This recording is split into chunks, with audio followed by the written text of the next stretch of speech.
Dans la dernière partie de l'activité, on vous demande d'implémenter en Python l'algorithme qui permettra de résoudre le problème du rendu de monnaie. Donc pour ça, on vous fournit une structure d'une fonction avec sa documentation. Avant de commencer, on va la regarder un petit peu. Donc cette fonction, elle prend deux paramètres, monnaie qui est une liste d'entiers strictement positifs qui donne les valeurs du système monétaire triées dans l'ordre décroissant. Alors pourquoi est-ce qu'on trie dans l'ordre décroissant? Tout simplement parce que dans l'algorithme, il faut qu'on regarde en premier les plus grosses valeurs, et donc le fait que la liste soit déjà triée, ça nous évite d'avoir à les chercher. On sait que la première valeur c'est forcément la plus grosse, et puis une fois qu'on a traité celle-ci, on peut passer à la deuxième, ce sera forcément la plus grosse dans ce qui reste, etc. etc. Donc par exemple, si on reprend le premier exercice, les valeurs qui étaient données, c'était 100 euros, 50 euros, 20 euros, 10 euros, 5 euros, 2 euros, 1 euro. Voilà. Et donc la liste qu'on devra passer, donc la liste monnaie, qu'on passera à la fonction rendue, elle devrait être de cette forme-là. On passe également en paramètre la variable somme, qui va être la somme que l'on veut décomposer en les différentes pièces et billets dont on dispose. Cette fonction devra nous retourner une liste qui va contenir pour chacune des valeurs du système monétaire combien de pièces ou de billets il faut rendre. Donc si je reprends l'exemple du 49 euros de tout à l'heure, la fonction devrait nous rendre 0 pour la valeur 100 parce que il n'y a pas de billet de 100 à rendre, 0 pour la valeur 50 parce qu'on n'a pas non plus de valeur 50. On avait deux billets de 20, donc on devrait avoir 2 pour la valeur 20. On devrait avoir 0 pour la valeur 10, puisqu'on ne rentrait pas de valeur 10. 1 pour la valeur 5 et 2 pour la valeur 2 et 0 pour la valeur 1. Donc l'ordre des valeurs ici, de ce que devra rendre votre fonction, ça sera le même ordre que le système monétaire. Donc, et ça doit être compris comme ça, c'est-à-dire là, 0 va avec le 100, le 0 là va avec le 50, le 2 là avec le 20, le 0 avec le 10, le 1 avec le 5, le 2 avec le 2 et le 0 avec le 1. Et avant de commencer à coder cela, la première chose à faire, c'est de mettre en place les tests qui vont permettre de vérifier que la fonction donne bien le résultat escompté. Pour cela, on va rajouter ça à la fin de la fonction. Donc, je vous mettrai la vidéo en pause pour pouvoir le rajouter dans votre code, puisque dans le code qui vous est fourni, ces tests ne sont pas mis. Et donc, les tests qu'on va mettre en place, on va faire tous les tests qu'on a fait en exercice, tout simplement. Donc là, si j'appelle la fonction rendue avec le système monétaire du premier exercice et la somme 49, ça doit me retourner cette liste-là. Le deuxième exercice, la deuxième partie de l'exercice, c'était le même système monétaire, mais cette fois-ci avec la somme 128, qui doit nous retourner ça. On doit avoir deux billets de 50, pardon, un billet de 20, un billet de 5, un billet de 2, un billet de 1, ou une pièce de 5, une pièce de 2, une pièce de 1, pardon.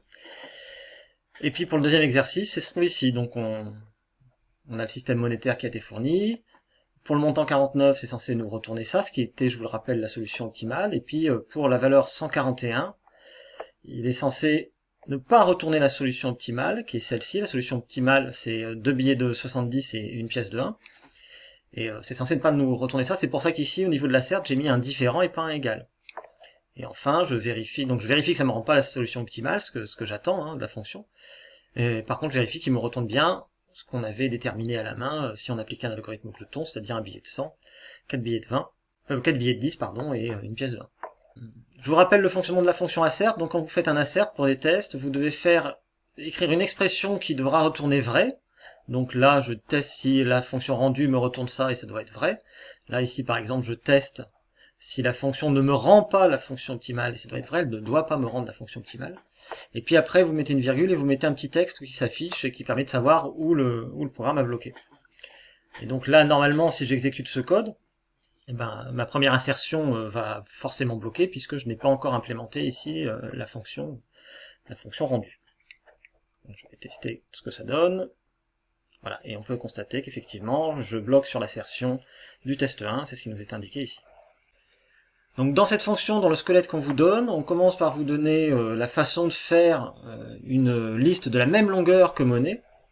Donc cette fonction-là, c'est quelque chose qu'on a déjà vu quand on a fait les listes de listes. Quand vous faites ici dans la console, je vais effacer la console, quand vous faites 0 fois 5, vous obtenez une liste avec 5 fois la valeur 0. Si vous faites 3 fois 7, hop, vous avez une liste avec 7 fois la valeur 3 dedans.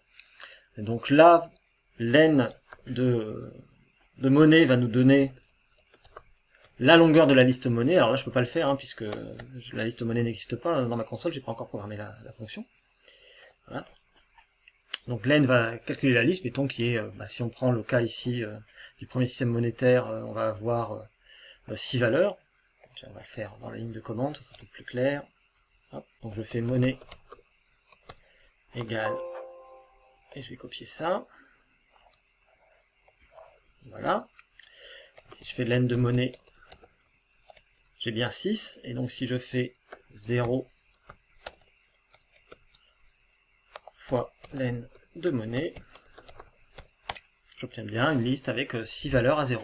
Donc ça me fait ma composition initiale. Ensuite, on va avoir une boucle for qui va prendre toutes les valeurs dans l'ordre. Ici, i va compter donc de 0 à 5, par exemple, toujours avec l'exemple du système monétaire là, du premier exercice. Et donc quand i vaudra 0, on sera en train de traiter la valeur 50. Quand i vaudra 1, on sera en train de traiter la valeur 20, etc. Donc le but du jeu maintenant, c'est dans cette boucle là, ce qui est à compléter, c'est de trouver comment je détermine combien il me faut de billets de 50, et quand je suis à la valeur 50, combien il me faut de billets de 20 quand je suis à la valeur 20, etc., etc. Voilà. Je vous laisse réfléchir un petit peu à ce problème-là. Et puis ensuite je vous expose une première solution, et puis on en verra encore deux autres derrière, qui sont deux façons un petit peu différentes d'implémenter l'algorithme.